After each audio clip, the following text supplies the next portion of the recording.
in commemorating this very important day.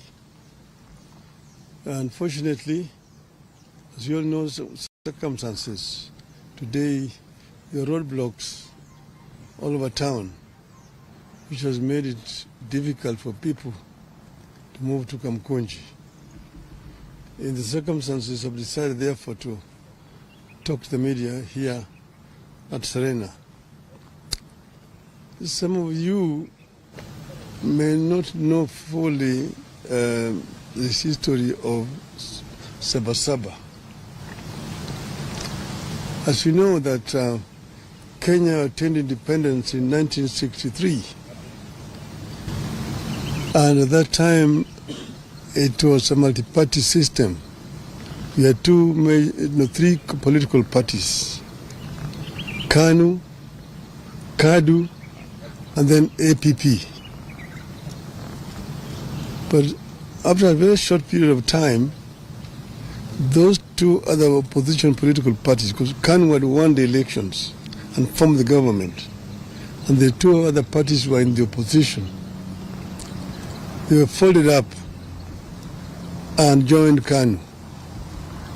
And KANU remained the only political party. However, in 1966, an opposition party was formed called the Kenya People's Union. This party survived for 3 years, and it was banned by the government in 1969. And the leadership of the party were arrested and taken to political detention. From that time onwards, Kenya remained a de facto single-party dictatorship from 1969 to 1982. 1982, when some of us wanted to form a political party, the regime then went to parliament and introduced a law to make the country a single party. A constitutional amendment which is known as Section 2A that made it illegal to form any other political party. So from 1982, it remained literally a single-party dictatorship. But that is the reason why in that same year there was a coup attempt which did not succeed. But before that, a number of Kenyans were arrested and taken to political detention. Most of them were lecturers at the University of Nairobi. Mukarunganga, people like Professor Katama Mukangi, Professor Willy Mutunga,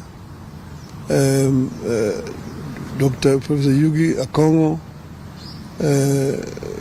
quite a number of university lecturers were arrested and detained, and the others, Koigo Omwere, George Anyona, were taken to political detention. So this situation persisted. Some of us were arrested in that year, 1982, after the coup attempt, and taken to political detention. And we stayed there for 6 years.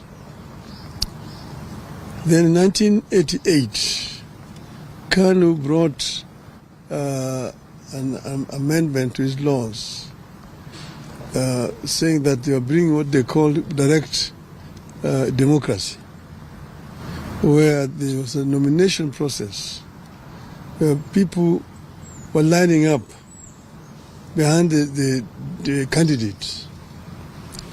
And the returning officer would count the voters who had lined up behind the candidates. And whoever got the highest number of votes, if you got more than 50%, you are automatically declared a member of parliament without having to go to the ballot. That process was abused. And many popular candidates were rigged at that stage, and therefore there was no real proper election in 1988. This now added momentum and anger to the movement for change. Among those people who had been rigged out were the late Kenneth Matiba and Charles Robia. So, come 1990, by that time I had been to detention 2 times. The 2 politicians, Kenneth Matiba and Charles Robia, on the 2nd of May 1990, addressed a press conference in which they said that Kenya, the time had come for Kenya to become a multi-party, that Kenyans wanted a multi-party system of government. They were condemned seriously as being ethnic chauvinists, anarchists, people who want to bring chaos in this country. We're told that this country was not yet cohesive enough to become multi-party. It will take another 100 years before Kenya became a multi-party system. So these were daydreamers. So the kind of machinery at that time set off now to demonize the 2 members of parliament, the 3 former members of parliament. And in the process, of course, a number of very inflammatory statements were made, even by some today politicians who are talking about democracy here. If you go into the archives, you see their names and what they said at that time. So in the process, Kenneth Matiba came to look for me to arrange for a meeting between him and Jaramogi Oginga Odinga, who was my father. I arranged the meeting, and then we met again. They met again with Mr. Robia, Mr. Neko, and after lengthy decision was taken that they would be supported. At that same time, they sent the goons to Matiba's home the following day to attack his family. Matiba's wife was very badly wounded, Edith, and she was admitted to Nairobi Hospital where we went to see her. After that, we, myself and Kenneth Matiba and Charles Robia made a statement in which we said we would go to Kamukunji to ask Kenyans if they were ready for multi-party. And we do it on the day of the 7th of July that year, 1990. 7th of July, 1990. So after making that statement, we then now went on to mobilize for the meeting at Kamukunji.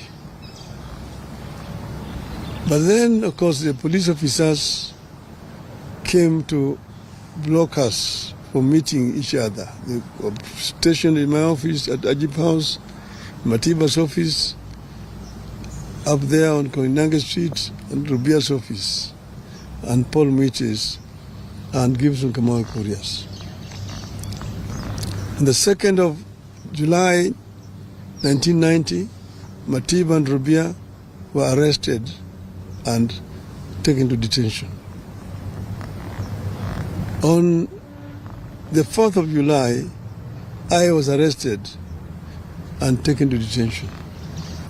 That same night, they arrested Gitobu Manyara, they arrested John Hamenwa, they arrested now Justice Mohammed Ibrahim. Paul Mwite went into hiding. Kamau Korea ran into American embassy and sought refuge. Keyoti Murungi was in Ethiopia and went to America. But that's how it was. But the International Commission of Jurists came up and made a very powerful lobby for the release of Hamenwa and Manyara, and they were released. As we remained in detention. And as you know, Rubia is the one who was first affected. He got a very serious infection, was taken to hospital. Eventually, he nearly lost his vocal cords and was released. Matiba suffered a stroke in detention and was removed and eventually brought to Nairobi Hospital, after which she was then taken to London. That completely undermined his health permanently. And these two people eventually died because of not old age at that time, but because of the injuries they sustained while in detention. Many people, but in spite of our being detained, the Kenyan people braved it and came out in numbers to go to Kamukunji on the 7th of July, 1990.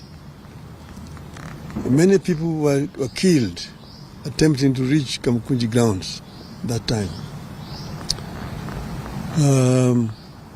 So then, after we came out of detention, then Ford was formed. We formed Ford. After forming Ford, again we get pressed and said we were going back to Kamukunji. Eventually, when I was targeted again, I was moved away from here and taken into exile. But our people braved it and managed to march all the way into Kamukunji. And you see the photograph in front page of Nation there today. You can see Martin Shikuku, James Orengo, Anyang Nyongo, Masinde Muliro on the back of that truck getting up to Kamukunji. That was not on SABA, that was on the 16th of November 1991. But it's still the Kamukunji. That's why Kamukunji is very historical for the second liberation of this country. And that's why we celebrate SABA. The fateful day on which Kenya's struggle for multi-party democracy took the most decisive turn is iconic and historical. It's a day rivaled only by the present day Mashujaa Day, previously Kenyatta Day, that celebrates the arrest and detention of the freedom fighters jointly called the Kapenguria Six. It is regrettable that the recognition and remembrance of SABA has not been consistent in its short period history of 35 years. One moment it is important. The next moment it is not. On this 35th anniversary of SABA, we decided to remember and to set the record straight on its significance, what it was and is, and what we ought to do with the foundation it laid for the country. Before that day, some patriotic Kenyans had demanded the repeal of Section 2A of the Constitution. A number of people, including Kenneth Matiba, RAILA ODINGA, Mohamed Ibrahim, Toby Manyara, John Hamenwa, and Charles Rubia, among others, were arrested and detained. It is quite unfortunate that some of the people we were fighting then and who sanctioned those arrests are trying to hide behind SABA to advance their political fortunes. Some of them are alive today and now are masquerading as liberators. On the fateful day, July 7th, 1990, thousands of Kenyans tried to gather at the historic Kamukunji grounds to take stock of the past, the state of the nation, and chart a path of freedom forward. We decided that SABA would be a march for political freedom and liberty, freedom of association, freedom of movement, freedom of expression, and a new democratic constitution founded on multipartyism. Kenyans wanted a fulfillment of the Kenyan dream, which was eradication of poverty, ignorance, disease, and good governance. That clarity of mission is what made SABA different from all other confrontations with the Moi Kanu one-party state.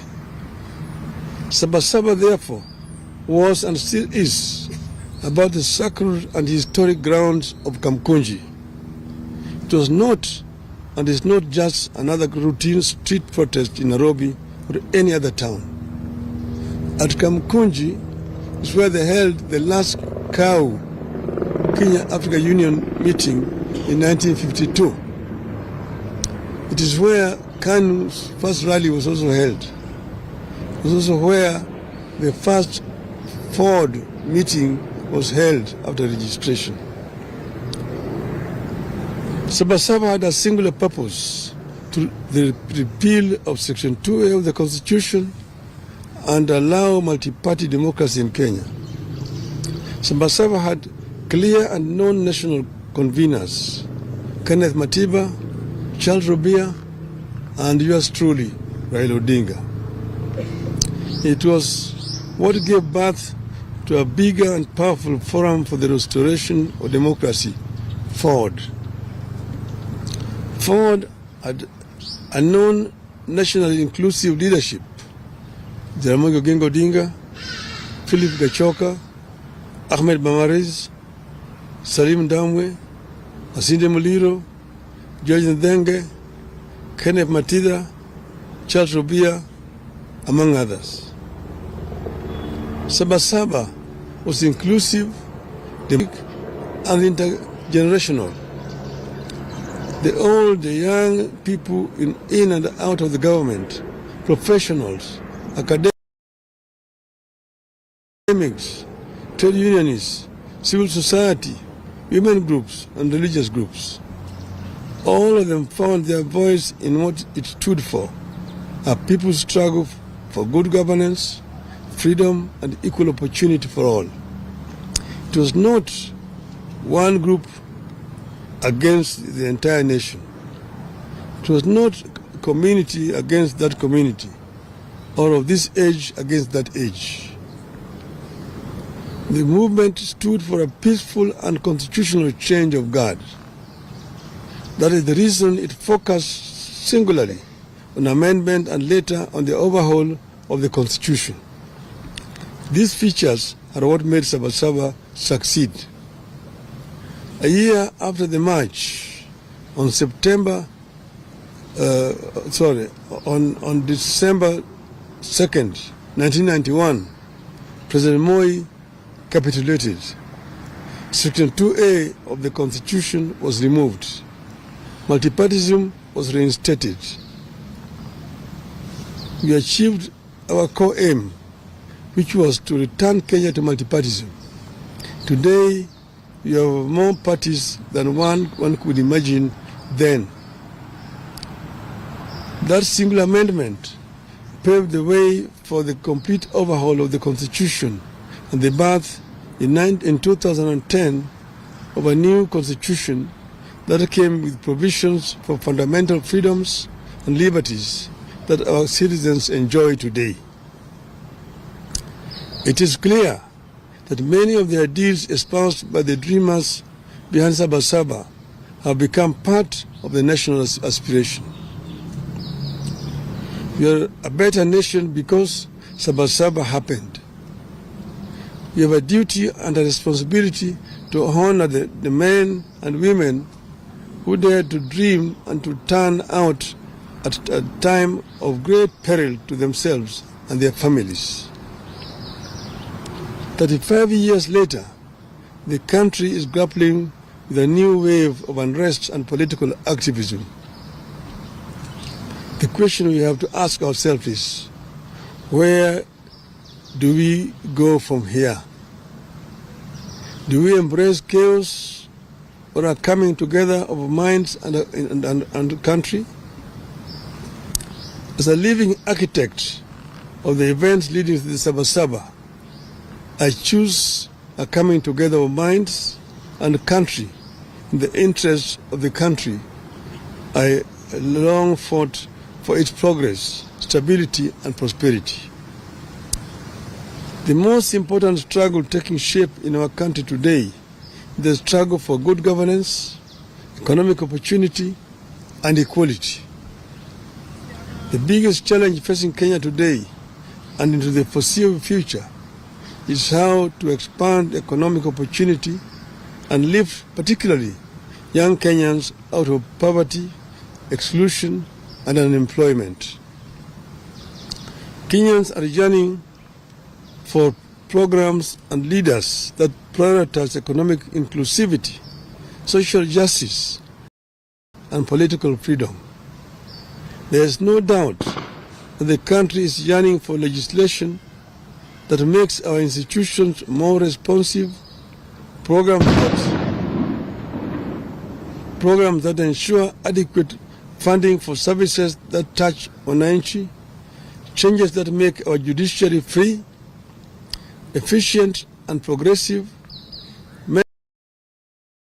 measures that make the executive more accountable and efficient. We must end impunity and corruption within our three arms of government.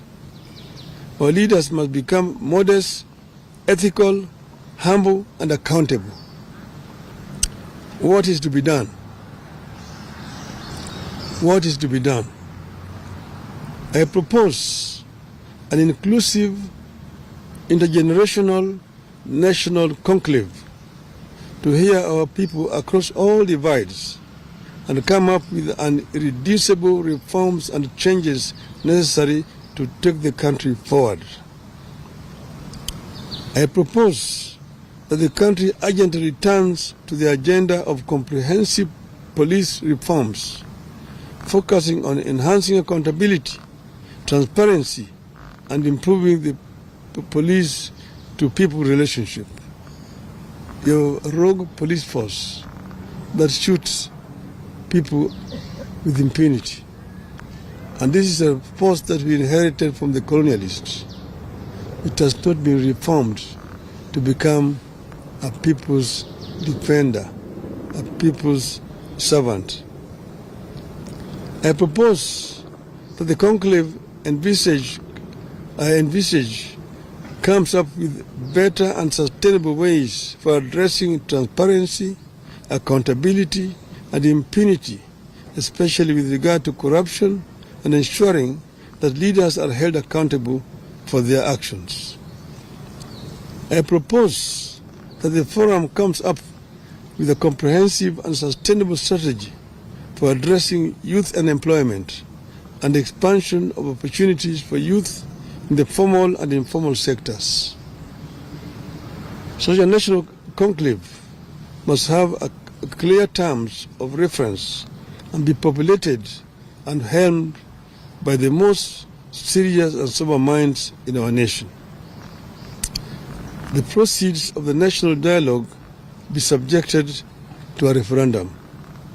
I rest my case. Thank you. Long live Kenya. Do you have any questions or just maybe one or two? Say your name and the video. My name is Duncan Hembo. I work for the ODINGA.